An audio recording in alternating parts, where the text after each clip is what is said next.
오늘 내보려고 하는 건 뭘 하려고 하는 거냐면 명사를 꾸미는 말을 내보려고 그래요. 조금 어려운 말로 하면 어렵지 않지만 조금 어려운 말로 하면 명사를 수식하는 말이라고 이렇게 얘기를 하죠.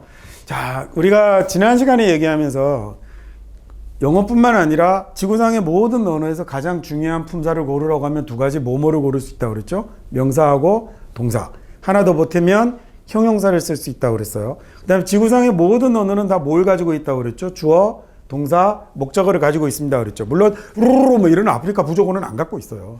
그런 건 없는데 우리가 흔히 언어라고 얘기했을 때 느낌이 딱 오는 그런 언어들 있죠. 영어, 불어, 스페인어, 이런 아랍어 이런 언어들이 딱 언어라고 할 느낌이 딱 드는 그런 언어들은 다 주어, 동사, 목적어를 갖고 있는데 이때 주어와 목적어는 전부 명사로 이루어지고 그 다음에 동사는 동사고요. 그 다음에 서술어는 언어에 따라 조금 달라서 서술어를 형용사를 직접 서술어로 쓰는 언어도 있고 아닌 언어도 있어요. 이거 머리 복잡합니다. 그런 생각하지 맙시다. 자, 근데 그건 그렇게 쓴다라는 것까지는 똑같지만 사실 주어, 동사, 목적어를 배열하는 방법은 다 다르죠. 여기서부터 각각의 언어들이 다 달라져서 공부하는 사람들 헷갈리게 하거든요. 우리는 동사하고 목적어의 순서가 한국말은 어때요? 뭐가 먼저 나오죠? 자, 우리 이거 놓지 맙시다. 항상 한국말하고 비교하면서 공부해야 그 차이점에 익숙해지고 언어를 쓰기 쉬워요. 한국어는 동사하고 목적어 중에 뭐가 앞에 나와요? 목적어가 앞에 나오죠. 너를 때릴 거야 이러잖아요. 너를 이란 목적어가 먼저 나오죠. 너를 때렸어 라고 하는데 영어는 어때요? 영어는 동사가 먼저 나오는 언어네요. 야, 이게 동사하고 목적어의 위치가 뒤집어지면 배우기 힘든 언어라고 그래요. 그러니까 한국어하고 영어는 좀 배우기 힘든 언어가 됐어요. 중국어는 뭐가 앞에 나오죠? 네, 중국어도 목적어가 동사 뒤에 나와요. 그래서 한국 사람들이 중국어 배우기도 쉽지 않아요. 그러니까 중국 사람들은 그러면 영어를 배우기가 상대적으로 어떻겠어요? 우리보다 좀 더 쉽겠죠. 근데 우리보다 영어를 못하죠. 그러니까 근데 대신에 학습량이 또는 방법이 좋아지거나 이러면 그 사람들이 한국 사람들을 영어를 훨씬 쉽게 배울 수 있는 조건을 갖고 있는 거예요.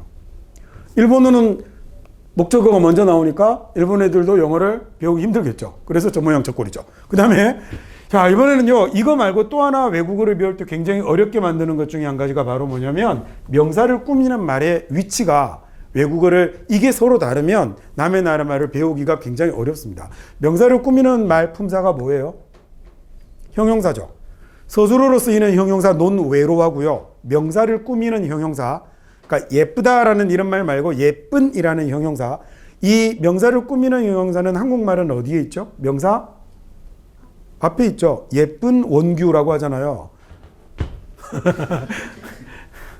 외워. 그 다음에 예쁜 원규라고 하잖아요. 그죠? 그 다음에 유능한 강사라고 이렇게 얘기를 하죠. 그죠?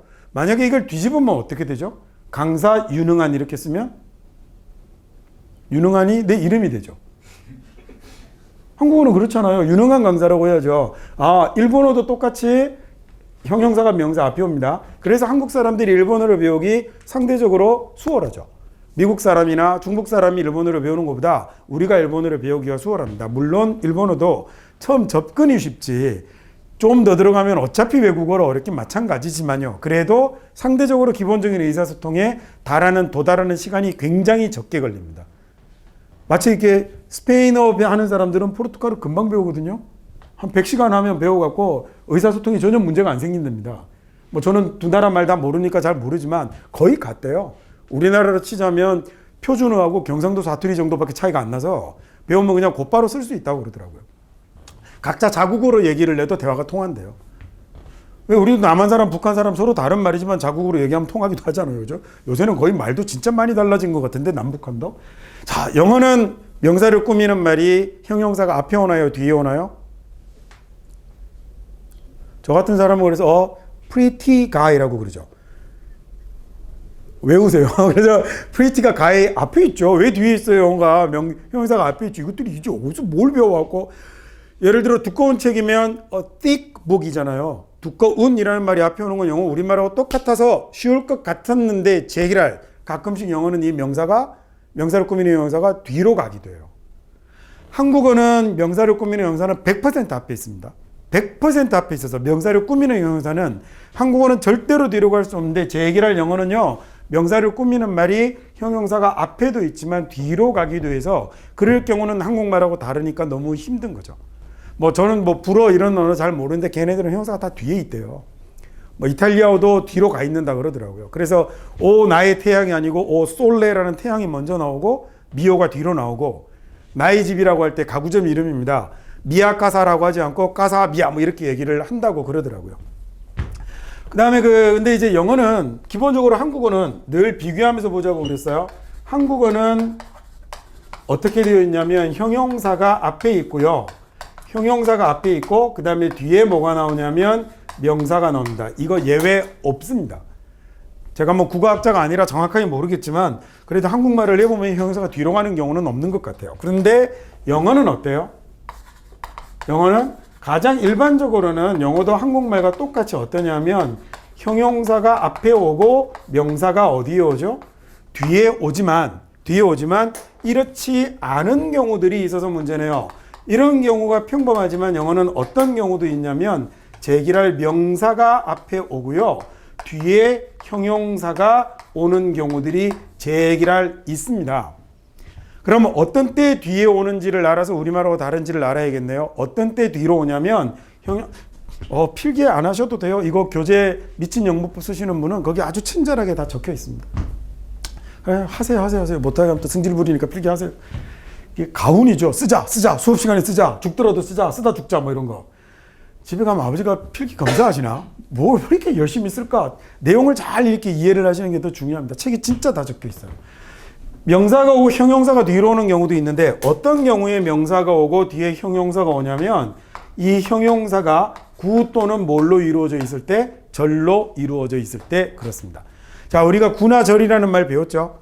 두 개 이상의 단어가 모여서 하나의 품사처럼 쓰이는, 그러니까 아주 물론 이렇게 딱 기계적으로 끊어버릴 수는 없지만 그렇대 보편적으로 99%는 형용사가 구나 절이 되면 뒤로 와야 됩니다. 물론 단일 형용사가 두 개로 이루어져도 and로 연결되면 예를 들어 저 같은 사람을 예를 들어 pretty and sexy guy라고 이렇게 쓸 수 있잖아요. 그러면 저 표정 봐. 표정이 저 미친 새끼. 그래 나 미쳤다. 이씨. 그래서 pretty and sexy는 형용사가 두 개지만 실은 pretty guy, sexy guy라고 된 거기 때문에 얘네들은 그냥 앞에 있는 거예요. 이런 단일 형용사는 형용사가 명사 앞에 오는데 형용사가 구나 절이 되면 어쩐다고요? 이때는 뒤로 가야 됩니다.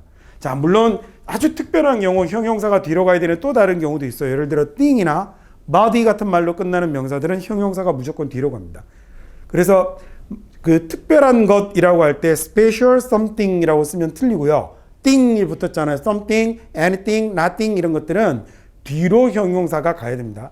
그래서 특별한 것이라고 할 때 something special이라고 써야 되거든요. 근데 얘는 좀 특별한 상황이고 그게 아니면 형용사가 앞에서 명사를 꾸미고 형용사가 구나 절이 되면 뒤에서 앞에 있는 명사를 꾸며야 되는데 이게 우리말하고 어순이 다르니 한국 사람들이 이게 어렵겠죠. 그래서 고작 주어 하나를 쓰려고 하고 있는데 저 안경 쓰고 있는 아이라는 말을 쓸 때 아이는 이라고 얘기를 하려고 하는데 한국말 같았으면 안경을 쓰고 있는 아이라고 이렇게 순서대로 쓰겠는데 영어는 뭐부터 나와요? 아이부터 나오고 그 다음에 쓰고 있는 안경을 이라는 왜? 동사가 먼저 나오고 목적어가 뒤에 나와야 되니까 이 말이 이 형용사구가 뒤로 가서 꾸미고 나서야 그 다음에 is so fucking 정말 역같은 놈이야 라고 이런 말을 쓸 수 있게 된다는 거죠. 이러니 한국 사람들이 헷갈리게 되는 겁니다. 자, 그러면 말이 좀 정신없었죠.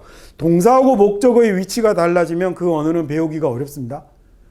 명사하고 형용사의 위치가 달라지면 그 언어는 배우기가 어렵습니다. 그래서 하버드 언어연구소였나? 거기서 보면 각각의 언어를 배우는데 걸리는 시간을 조사한 적이 있었거든요. 그래서 서로의 언어의 거리를 측정한 적이 있었어요. 예를 들어 한국어하고 일본어는 가장 가깝겠죠?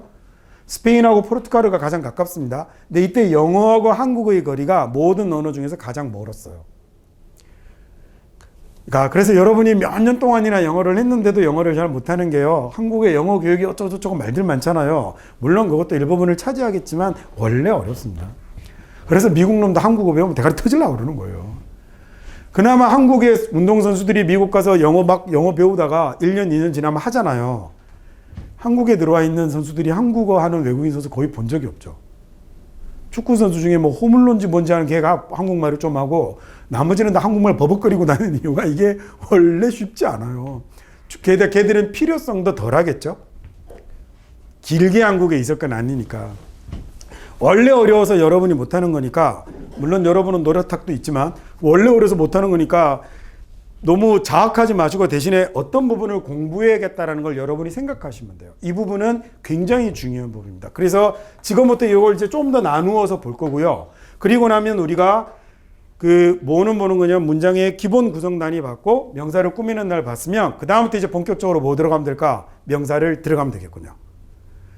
명사의 생긴 모양을 다 알고 명사를 꾸미는 말을 놓을 줄 알면 명사 부분은 다 된 거죠. 그리고 나면 이제 그 다음에는 우리 뭘 배울까? 동사 배우면 되겠네요. 동사의 활용을 배우고 나면 그러면 명사 동사를 다 배운 거니 영어 문장을 다 만들 수 있겠군요. 그렇죠? 그 다음에는 이 순서가 아닌 조금 특별한 것들과 관련된 표현을 배우면 좀 복잡하고 어려운 문장들도 배울 수 있는 거겠죠? 거기까지 가지 않더라도 영어 문장의 기본 골격은 다 배운 거겠군요. 왜? 항상 뭘로 이루어진다고 그랬어요? 주어, 동사, 목적으로 이루어지니 명사, 동사, 명사로 이루어지거든요. 이 명사를 꾸미는 말이 여기도 짧게 하나 있을 수 있고 뒤로 길게 있을 수 있고, 이게 어려워지는 이유는 이 자리에 명사가 또 있을 때 이 명사를 꾸미는 말이 또 뒤에 있을 수도 있거든요. 야, 원규는 영어를 가르친다라는 말 정도면 미국인이 공부하는데 어렵지 않을 건데, 그렇죠? 학원에서 영어를 가르치는 원규는 이래버리면 어렵거든요. 그렇죠? 그다음에 또는 대한민국에서 아주 유명한 학원에서 영어를 가르치는 원규는 이래버리면 미국이 이제 머리가 터지려고 그러거든요. 동북아에 위치하고 있는 일본 위에 중국 아래에 있는 한국에서 영어를 가르치는 원규는 이래서 어려워지는 거잖아요. 근데 하지만 아무리 길어도 기본 구조는 기본 골격은요, 원리는 다 똑같은 거겠죠. 그래서 우리가 뭘 배우는 거냐, 명사를 만드는 법과 동사가 활용되는 법을 배우는데, 동사는 길어져 봤자 어려워져 봤자 한계가 빠네요. 가르치다가 가르쳤다, 그 다음에 가르치니, 가르칠걸, 가르쳐왔다, 이런 거밖에 없어요. 그래서 가르치다의 의미가 없어지지 않는데 그 뒤에 동사의 변화는 활용이 무엇인지 정도를 익히면 되는데, 사실 정확하게 쓰기 어렵긴 하지만 오래 걸릴 내용은 아니어서 실은 명사편이 공부하는데 굉장히 오래 걸립니다. 근데 우리는 명사를 그렇게 별로 중하게 안 배워봤죠, 그죠? 근데 저하고 같이 공부하신 다음 명사를 저렇게 잘 쓰시면 됩니다. 자, 그러면요, 단일 명사로 형용사를 꾸미는 건 쉽고요. 단일 명사로 이제 형용사를 꾸미는 건 별거 아니고, 이제는 뭐 볼 거냐면 이 명사 뒤에 형용사 구절이 있는 모양을 제가 정리를 해볼 건데, 이게 영어의 종류가 많냐? 많지 않아요. 물론 쓰고 나서 보니까 여러분이 꽤 많구만 할 수는 있지만, 근데 이미 여러분이 대부분 알고 있는 거여서 별로 그렇게 복잡하지 않아요. 명사를 꾸미는 말은요, 첫 번째는 뭐가 있냐면, 명사 뒤에 뭐가 오는 경우가 있냐면 형용사가 왔는데, 형용사 뭐가 오면 뒤에서 꾸민다고요? 형용사 구 또는 절이 오면 뒤로 가는데, 형용사 구 중에 가장 흔히 여러분이 볼 수 있는 게 뭐냐면 이 형용사를 꾸미는 말이 붙은 거예요. 이 형용사를 꾸미는 말은 주로 뒤에 여러분이 뭘 보게 될 거냐면 전치사를 주로 보게 될 거예요. 이거 말고도 있어요. 이거 말고도 있지만 여러분이 보면 100에 99는 전치사라고 생각하셔도 돼요. 그러면 전치사가 왔다라는 얘기는 전치사 뒤에 뭐가 온다는 얘기죠? 전치사는 뭐 앞에 오는 말이에요? 명사 앞에 오는 말이잖아요. 우리말에 전치사 있어요? 없어요? 없어요. 우리말은 대신에 뭐가 있죠? 명사 뒤에? 조사가 붙잖아요. 그러니까 영어의 전치사가 그거예요. to Seoul인데 우리는요, 서울로 간다라고 하는 거죠. 그렇잖아요. 서울에 간다라고 하기도 하고 서울을 간다라고 하기도 하고, 우리말은 명사 뒤에 딱 붙여 쓰는데 영어는 명사 앞에 띄워서 쓰죠. 그래서 어디로 가다가 영어도 to Seoul도 있고 for Seoul도 있고 그렇거든요. 그 차이가 뭔지는 우리말의 조사하고 비교를 해가면서 배우면 금방 배우겠죠. 자, 어쨌든 전치사 뒤에 블라블라는 이런 말들이 나타나는 경우가 첫 번째 한 가지가 있습니다. 야, 그 다음에 좀 이따 예를 직접 들어서 보여드리고, 그 다음에 여러분 만약에 교재를 활용해서 공부하실 때는 교재에 적혀있는 예문도 참고해서 보시고, 그러면 교재에는 이 미친 영문법 같은 경우는 책에다가 문장 하나하나마다 제가 아주 자세하게 해설을 직접 손수 달았거든요. 그래서 그걸 읽어보시면 공부하는데 불편함이 없을 겁니다. 형용사 뒤에 직접 전치사가 붙는 경우도 있고요. 그 다음에 얘네 뒤에 명사 뒤에 뭐가 또 붙는 경우도 있냐면, 자, 다시 한번 정리를 해볼게요. 자, 앞에 명사가 딱 있고 깔끔하게 한번 써봅시다. 명사가 있고 그 다음에 첫 번째로 이 명사를 꾸미는 말이 뒤로 가는 건 형용사가 오기는 왔는데 이 형용사 뒤에 뭐가 보이는 경우가 있을 거냐면 전치사가 보이는 이런 경우들이 있을 거예요. 얘는 통으로 합쳐서 앞에 있는 명사를 꾸밉니다. 그 다음에 또 뭐가 있냐면 이 뒤에요 전치사가 오는 경우들도 있어요. 전치사가 와서 전치사가 먼저 오고 이 전치사 뒤에 당연히 명사 오겠죠. 블라블라 오는 말들이 앞에 있는 명사를 꾸밀 수 있습니다. The book on the table 이런 거예요. 우리말은 책상 위에 있는 책 이렇게 되는데 얘는 책상 위에 있는 이렇게 되는 거거든요. 이런 전치사가 오는 경우들도 있고 그 다음에 또 하나는 뭐가 있냐면 부정사가 오는 경우들도 있어요. 명사 뒤에 명사를 꾸미는 부정사, 우리가 흔히 부정사의 무슨 용법이라고 하죠? 형용사중 용법이라고 하는 건 항상 명사 뒤로 와야 됩니다. 왜 그래요? 단어가 2개 이상이니까. 부정사 구니까 뒤로 붙어야 되죠. 자, 그 다음에 뭐가 있냐면 분사로 ing라고 되어 있는 놈이 있고요. 분사로 ed라고 되어 있는 놈이 있습니다. 자, 여기서 ing, ed는 분사예요. ing 동명사 아니고 분사입니다. 동명사는 품사가 뭐죠? 명사잖아요. 동명사잖아요. 그렇죠? 그래서 얘는 뒤로 올 수 없고 얘는 이 ing는 동명사가 아니라 현재 분사입니다. 여기까지가 형용사 구에 해당됩니다. 형용사 구에 해당이 되고요. 요거 말고 3가지 모양이 더 있어요. 그건 뭐냐면 형용사 절에 해당이 되는데 우리 지난 시간에 배웠던 거 기억 한번 떠올려 볼까요? 절이라는 말을 이끌 수 있는 절 앞에 붙여야 되는 말이 영어에 몇 가지가 있다고 그랬더라? 3가지. 접속사, 관계사, 의문사. 그 중에서 형용사 절 앞에 붙이는 말을 우리가 뭐라고 그러죠? 그걸 관계사라고 하는 거예요. 관계사가 붙고 뒤에 절이 이어지면 흔히 우리가 관계사 절이라고 하지만 이 관계사 절이 하는 역할은 앞에 있는 명사를 꾸미는 뭐 하는 거죠? 형용사 절로의 역할을 하는 겁니다. 됐죠? 관계 대명사는 자기는 대명사예요. 그래서 관계 대명사라고 하거든요. 자기는 대명사인데 관계 대명사가 통으로 데리고 있는 이 절은 무슨 절이 되는 거라고요? 앞에 있는 명사를 꾸미는 형용사 절이 되는 겁니다. 영어의 관계 대명사는 몇 개 있죠. 뭐 which, that, 뭐 as 이런 것들도 몇 개 있는데 그 중에서 여러분이 잘 알고 있는 그냥 that으로 하나 통일해서 한번 써볼게요. 관계 대명사가 나타나고 모양으로 정리하겠습니다. 모양으로 문법 용어로 하지 않고 부정사 이렇게 하지 않고요. 그냥 모양으로 정리할게요. 왜냐하면 어차피 우리 모양으로 볼 거지 문법 용어로 볼 거 아니잖아요. 그러니까 여러분도 앞으로 영어 문법 공부할 때 용어를 외우려고 하지 마시고 실제 모양을 자꾸 익숙하게 보세요. 여기 that이 나오고 나면 뒤에 뭐가 나오는 경우가 있냐면 주어 동사가 이어지는 이런 경우들이 있어요. 소위 여러분이 익숙한 말로 해드리면 목적격 관계대명사가 오는 거겠지. 그 다음에 that이 오고 또 뭐가 오는 경우가 있냐면 뒤에 동사로 시작하는 경우도 있어요. 얘는 소위 뭐가 오는 걸까? 주격 관계대명사가 오는 거겠지. 자, 그 다음에 또 뭐 더 있냐면 관계대명사 that은 생략할 수도 있죠. 배우셨을 거예요. 목적격 관계대명사 that은 생략할 수 있습니다라고 배울 거예요. 왜 생략할 수 있죠? 생각을 해본 적이 없다고 그죠? 왜 생략할 수 있지? 왜냐하면 뜻이 없기 때문에. that은 뜻이 없잖아요. 영어 단어 중에 that 말고 뜻없는 단어가 또 하나 있는데 혹시 맞출 수 있을까? 이야, 천재다, 천재. it입니다. it이 뜻이 없습니다. 비 오네? 한국말은 이래도 되는데 영어는 raining 이러면 걔도 나중에 혼자 살게 되거든요. 영어는 항상 완전한 문장으로 말해야 되는 언어죠. 한국말은 주어 없어도 돼요. 오히려 계속 똑같은 주어를 반복하면 한국 사람은 오히려 병신처럼 느껴져요. 똑같은 말을 계속 반복하지 않고 한국어로 목적어도 생략할 수 있죠. 그럴걸요? 야, 요즘 여자를 한 명 새로 만났어. 그랬더니 그래?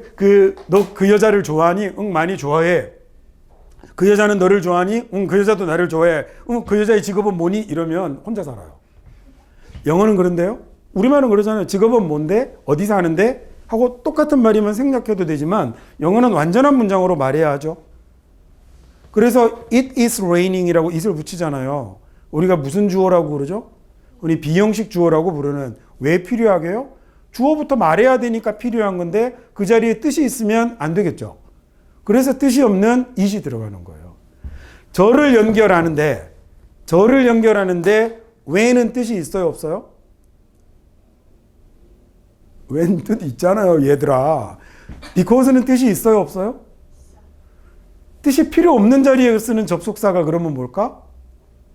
그게 that이겠네. 그래서 that은 뭐도 할 수 있나? 생략도 할 수 있네. 단 주어절 자리에 올 때는 안 되고. 왜냐하면 주어절 자리에 that을 빼버리면 절이 아니라 문장으로 착각하게 되니까. 나름 그 몇천 년 동안 이 영어를 써오는 사람들이 역사 속에서 나름 그 과정에서 발전해 온 거 아니겠습니까? 자, 그러면 that을 빼고 나면 어떤 모양이 남나요? that을 생략했다 손 치면 점 찍으면 여기는 뭐만 남죠? 주어, 동사만 남겠죠. 그렇죠? 이렇게 뒤에 나타나서 앞에 있는 명사를 꾸미는 모양이 영어에 몇 개? 총 8개입니다. 8개밖에 없어요. 많지 않아요. 모르는 것도 없어요. 이미 다 알고 있어요. 여태까지는 근데 여러분이 형용사에서, 전치사에서, 부정사에서, 분사에서, 관계대명사에서 이렇게 배워왔기 때문에 얘가 하나로 명사를 꾸미는 말로 안 보이고 있을 뿐이에요. 자, 문장을 이해할 때 가로줄로 이해하는 방법이 있다면 세로줄로 이해하는 방법도 있어요. 역사를 이해할 때 연대순으로 이해를 하는 방법이 있다면 주제별로 이해를 하는 방법도 있다고 그랬죠. 마찬가지로 그러면 얘는 영어도 가로줄도 한번 공부하고 세로줄도 한번 공부하면 영어를 볼 수 있는 뭐가 생길까? 버드아이가 좀 생기겠죠. 숲을 볼 수 있는 눈이 생기는 거죠. 그 중에 여러분이 문법 공부할 때 너무 강론만 공부를 해왔던 거예요. 그래서 그 비어있는 부분을 제가 메꿔주려고 하는 거고요. 비어있는 부분을 메꿔드렸더니 짧게 공부했는데 학생들이 영어가 정말 많이 성적도 오르고 실력이 바뀌는 거죠. 내가 잘해서 그런 건가? 그런 거 좀 있긴 한데 정확하게 비어있는 부분을 잘 채워줬기 때문인 거죠. 예를 들어 운동선수가 다 잘하는데 이 부분이 약하면 그것만 얼른 채워주면 금방 성과가 나잖아요.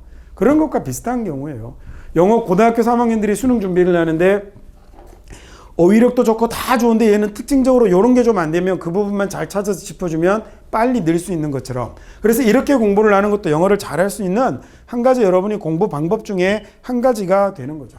자, 그러면 예를 들어서요. 우리 요거 똑같이 예를 한번 들어볼게요. 한번 앞에 있는 명사를 the student 정도 한번 써볼까요? 또 필기하자 말하고 그랬더니 펜을 들고 굉장히 안절부절 하시는 분도 있습니다. 쓰셔도 됩니다. 근데 뭐 중요한 건 별로 중요한 건 아니어서. 학생은 학생인데요. 학생은 학생인데 능력이 있는 학생, 자격이 있는 학생 이렇게 한번 해볼까요? 그러면 여기다가 만약에 the student이라고 쓰고 그 다음에 eligible 정도 한번 써봅시다.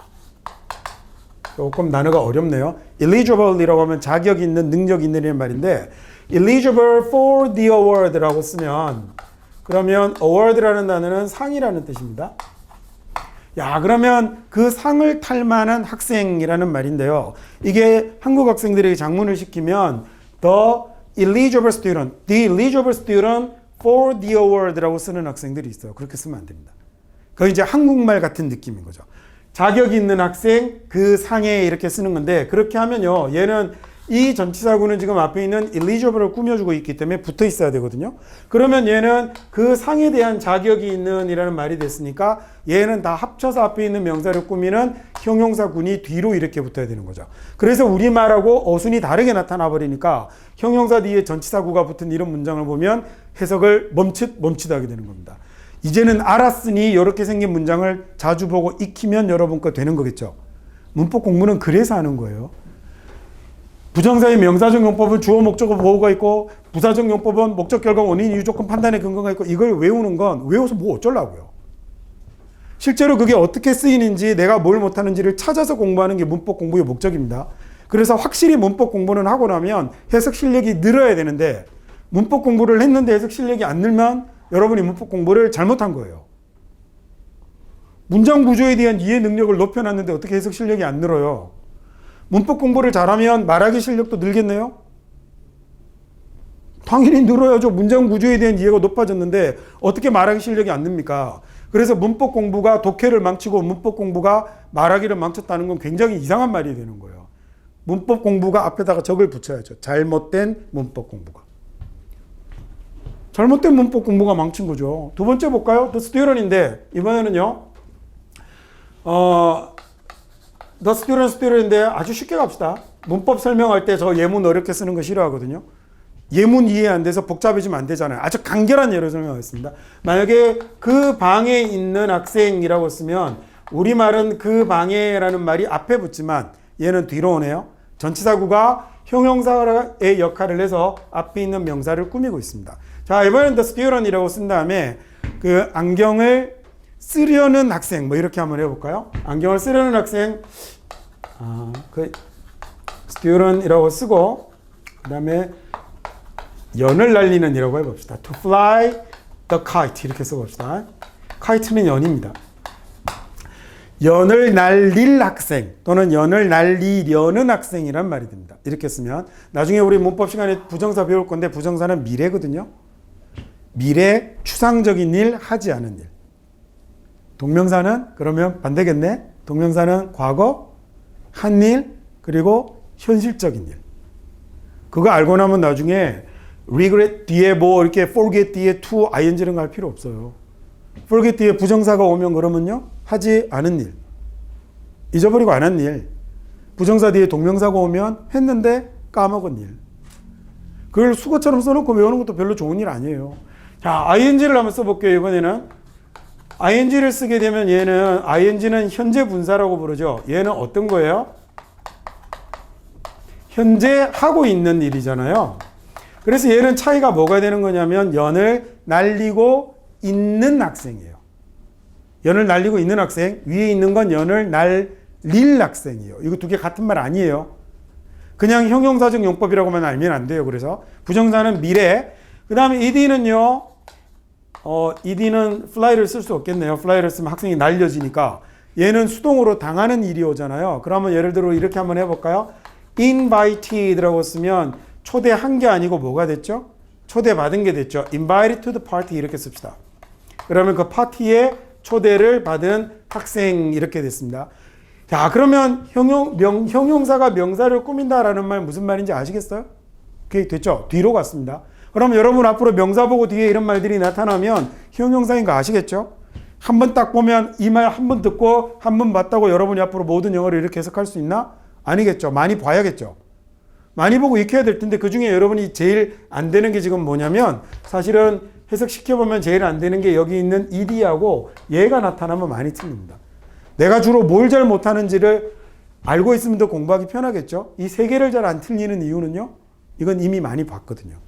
근데 위에 거 두 개가 약합니다. 그러면 이론적으로 완벽하게 문법적으로 저게 무엇인지를 딱 익혀놓고 얘를 앞으로 영어 지문에서 자주 보게 되면 영어 지문 하나 보면 두세 번 나오거든요. 예? 그러면 자연스럽게 지문 100개를 못 넘어가서 여러분께 돼야 되는데 10년 동안 그렇게 수천 개, 수만 개의 ED를 보고도 해석이 아직도 불편하고 어려운 건 뭐가 잘못돼서? 공부 방법이 잘못돼서라는 거죠.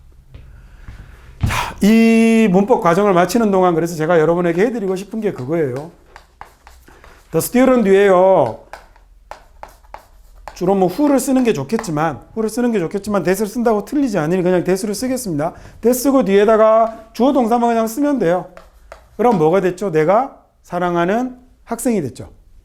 이때 that을 우리가 관계대명사라고 부르는데 자기는 대명사지만 얘는요 뒤에 있는 얘는 다 합치면 앞에 있는 명사를 꾸미는 거죠.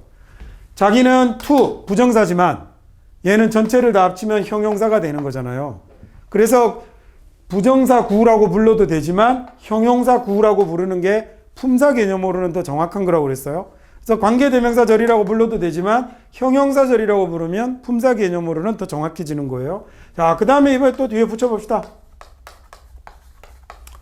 The student that 이라고 쓰고 이번엔 동사부터 시작해 볼까요? 동사부터 써서 that loves me 라고 이렇게 써봅시다. 자, 이번엔 나를 사랑하는 학생. 정말 많았었죠, 이런 사람들이. 자, 이렇게 쓰면 알았어, 안 할게요 이제. 정신 차려야지. 그럼 the student loves me라고 하면 나를 사랑하는 학생 이렇게 됐죠. 뒤에 있는 얘가 앞에 있는 명사를 꾸미는 겁니다. 그 다음에 위에 것 못지않게 학생들이 해석을 잘 못하는 게 이겁니다. 명사 뒤에 주어 동사가 나타나는 거. 그냥 머릿속에 하나 넣읍시다. 명사 뒤에 주어 동사가 나타나면 얘는 앞에 있는 명사를 꾸미는 거래. 그냥 아무 주어 동사를 한번 써볼까요? 뭐라고 할까요? 그러면 I gave라고 쓰고요. 그 다음에 a book이라고 이렇게 쓰면 내가 책을 줬던 학생 이렇게 되겠죠. 내가 책을 줬던 학생 이렇게 되겠죠. 아무거나 주어 동사 이렇게 하나 갖다 붙이면 되니까. 그러면 이 얘기 나오는 인의 세 가지는 소위 뭐가 되어서 절이 되어서 앞에 있는 명사를 꾸몄고, 그 다음에 여기 있는 5가지는 뭐가 되어서 얘는 구가 되어서 앞에 있는 명사를 꾸몄습니다. 오늘 배운 게요, 아까 제가 얘기했던 외국어의 경계에서 굉장히 어려운 요소 한 가지를 배운 겁니다. 아까 얘기했죠. 뭐의 어순이 다르면 어렵다고요? 명사, 형용사의 어순이 다르면 배우기가 어렵습니다. 동사, 목적의 어순이 다르면 배우기가 어렵습니다. 근데 동사, 목적의 제기랄 안 그래도 어순이 다른데 동사 뒤에 목적어, 명사가 오고 이 명사를 꾸미는 말까지 붙어버리면 대가리 터질라 그러겠군요. 아주 어려운 요소 중에 한 가지가 되는 거죠. 게다가 이 kite 뒤에다가 여기다가 which 뒤로 또 붙일 수 있거든요. 내가 사주었던, 내가 주었던 이런 말 또 붙일 수 있거든요. 내가 서점에서 사주었던이라고 한 다음에 bookstore, 서점 뒤에다가 is located in 일산, 이런 식으로 일산에 있는 서점에서 샀던 그 연을 날릴 학생이 이래버리면 이제 대가리 빵꾸 나는 거죠. 하지만 그래도 기본 골격은 어때요? 다 똑같다는 거예요. 명사, 동사, 명사의 기본 어순에 명사를 꾸미는 형용사가 뒤로 가고요. 됐죠? 동사 뒤로요. 목적어가 가고요. 자, 그 다음에 이게 끝나고 나면 문장을 쓰고 나서 뒤에다 갖다 붙이는 말을 배우면 끝납니다. 이제 그건 나중에 배울 건데 그게 전치사나 이제 접속사 뭐 이런 연결어구들을 얘기하는 거거든요. 그건 이제 나중에 배우고, 일단 우리는 첫 번째 단추는 이걸 느끼겠습니다. 뭐 배운 거죠? 명사를 꾸미는 말을 배웠고, 명사를 꾸미는 말이 우리말과 달리 뒤로 왔을 때 어떤 놈인지 잘 교재 참고해서 이렇게 공부하시면서 머릿속에 항상 이걸 놓치지 않고 앞으로 영어를 보려고 하세요. 문법을 잘 배우면 독해도 좋아지지만 당연히 뭐가 좋아지겠어요? 작문 좋아지니 뭐도 할 수 있죠? 말도 하죠. 원래 외국어 배울 때 제일 쉬운 게 읽기, 쓰기, 듣기, 말하기 중에 뭐가 제일 쉽냐면 읽기가 제일 쉬워요. 두 번째가요? 두 번째가 뭐게요? 쓰기, 듣기가 비슷해요. 어떤 사람은 듣는 게 편하다는 사람도 있고 어떤 사람은 쓰는 게 편하다는 사람도 있는데, 차이는 듣기는 내 맘대로 안 되고 상대방의 말하기 속도에 맞춰야 되는 거잖아요. 그래서 사실은 저는 듣기가 더 어려운 것 같아요. 그냥 개인적인 견해. 쓰기는 내가 천천히 써도 상관없으니까. 근데 말하기는요, 이 쓰기를 고치는 과정 없이 입으로 뱉어야 되니까 말하기가 사실 제일 마지막 영역에 들어오는 건 사실이지만, 이 모든 것들의 듣기, 말하기, 읽기, 쓰기는 사실 통합된 거잖아요. 첫 출발은 문법을 정확하게 이해하는 것으로부터 출발을 한다는 거죠. 그래서 보통은 요즘은 이제 대학 입시에서 문법 같은 경우는 뭐 많은 비중이 다루어지지 않으니까, 뿐만 아니라 영어 과목 자체가 이렇게 절대평가로 되면서 학생들한테 좀 뒤로 밀려가긴 하지만, 글쎄요, 잘 익혀두시면 앞으로 향후에 여러분의 영어 활용과 관련해서도 굉장히 좀 큰 성과를 거두지 않을까. 그래서 잘 정리해두면 앞으로 영어를 공부하는데 대단히 도움을 좀 받을 수 있지 않을까 하는 생각입니다. 자, 거기까지 해서 오늘 명사를 꾸미는 말 강의는 여기로 마치겠습니다. 수고하셨습니다.